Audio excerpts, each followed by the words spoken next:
चलिए जी, स्वागत है, अभिनंदन है एक बार फिर से आपका हमारे यूट्यूब चैनल पे।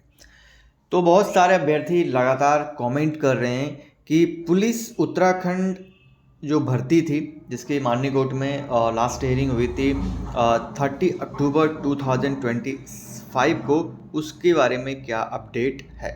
तो जैसे कि आपको पता है कि हमने उस दिन ही आपको सारी अपडेट दी थी।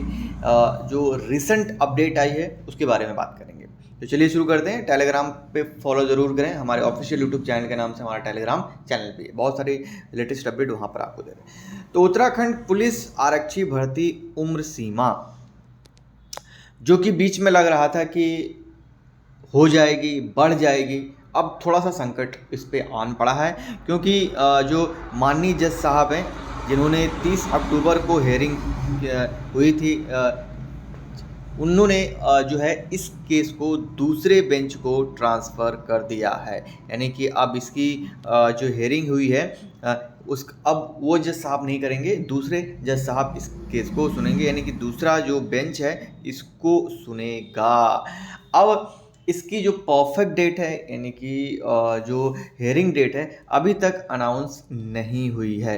और आप इसका लेटेस्ट अपडेट जाके जो है ई कोर्ट स्टेटस में देख सकते हैं। जो लेटेस्ट अपडेट आया है वो 30 अक्टूबर का जो ऑर्डर है वो जो है जारी कर दिया गया है। यानी कि जो 30 अक्टूबर को नेक्स्ट बेंच को सुनने का जो ऑर्डर था वो जज साहब ने पास कर दिया है। इट मीन्स अब जो पहले वाले जज साहब थे वो इसको नहीं सुनेंगे। अब बड़ी डेवलपमेंट जो है, बड़ी डेवलपमेंट ये है कि एक दो अभ्यर्थियों से हमारी बात भी हुई थी, और जो वकील साहब के द्वारा जो अपडेट्स आ रही हैं कि कम से कम 10 दिन इसमें लगेंगे डेट फाइनल होने में, नए जज साहब को जो अलॉट होगा उसमें। तो अगर मैं आज की डेट्स भी इंक्लूड कर लेता हूँ, आज है 4 नवंबर, तो ऑलमोस्टली आप इसको मान के चलिए जो अगली जो हेयरिंग की आपको डेट मिल सकती है वो 20 नवंबर के आसपास मिल सकती है। अगर ये केस में बहुत जल्दी रिफ्लैक्शन हुए तो तब 20 नवंबर मिल सकती है।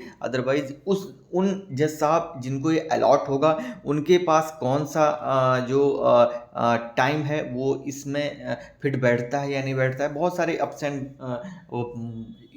इफ़ एंड बट्स होते हैं, देखते हैं। लेकिन जहाँ तक आइडिया आ रहा है और जो सुनने में आ रहा है कि 20 नवंबर के आसपास हो सकता है कि आपको इसकी डेट मिल जाए, और मिल जानी चाहिए, क्योंकि अब जो है फाइनली इसमें होना है। फिजिकल हो चुका है, रिटर्न हो चुका है, फाइनल अभ्यर्थी इंतजार कर रहे हैं रिजल्ट का, क्योंकि अब इसमें वो भी अभ्यर्थी फंसे हुए हैं जो ऑलरेडी एग्ज़ाम दे चुके हैं फिजिकल और रिटर्न का। ठीक है। अब दूसरी बड़ी बात, अगर नए जज साहब के पास जाएगा तो हो सकता है 90 से लेकर 95% चांसेस हैं कि आपको उसी दिन समझ में आ जाएगा कि ये केस वहीं ख़त्म हो जाएगा या फिर आगे बढ़ेगा। अगर पहली हेयरिंग में जज साहब इसको सीरियसली से लेते हैं तब तो ये भर्ती की हेयरिंग लंबी चलेगी, बहुत सारे वो नियम कानून होंगे जिनको वो समझेंगे, सुनेंगे, तब जाके अपना फाइनल डिसीजन देंगे। नहीं तो या तो आपको बीच में एक बार जब फाइनली एज बढ़नी थी उसमें भी जो है उनका जो शेड्यूलिंग थी शायद वो चेंज हो गया था। नए जज साहब के पास गया था, उन्होंने इसको सुनने से इनकार कर दिया था, फिर बाद में जो है ये वापस आया था।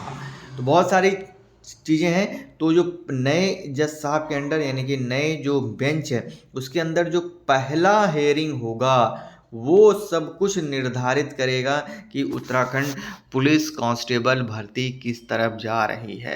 अगर सीरियसली उन्होंने इस केस को लिया तब तो कुछ हल इसमें निकल के सामने आ सकता है। अगर सीरियसली उन्होंने कहा कि नहीं, इसको तो इसमें कुछ है ही नहीं सुनने लायक, आपका फिजिकल भी हो चुका है, रिटर्न भी हो चुका है, तो फाइनल रिजल्ट के लिए वो आदेश जारी कर देंगे। अगर आदेश जारी कर देंगे तो आपका रिजल्ट आ जाएगा। तो थोड़ा सा इंतज़ार और लंबा आपके लिए हो सकता है, सबके लिए है, चाहे वो उन अभ्यर्थी जो उम्र सीमा बढ़ने का जो है इंतज़ार कर रहे थे उनके लिए भी, और जो रिज़ल्ट का इंतज़ार कर रहे थे उनके लिए भी ये थोड़ा सा वेटिंग पीरियड एक्सटेंसिव वे में जा सकता है। बाकी हमारी प्रॉपर नज़र इस पर बनी हुई है, कोई भी अपडेट आएगी हम आप तक पहुंचाएंगे। मिलते हैं नेक्स्ट वीडियो में। टिल देन, जय हिंद, जय भारत, जय उत्तराखंड।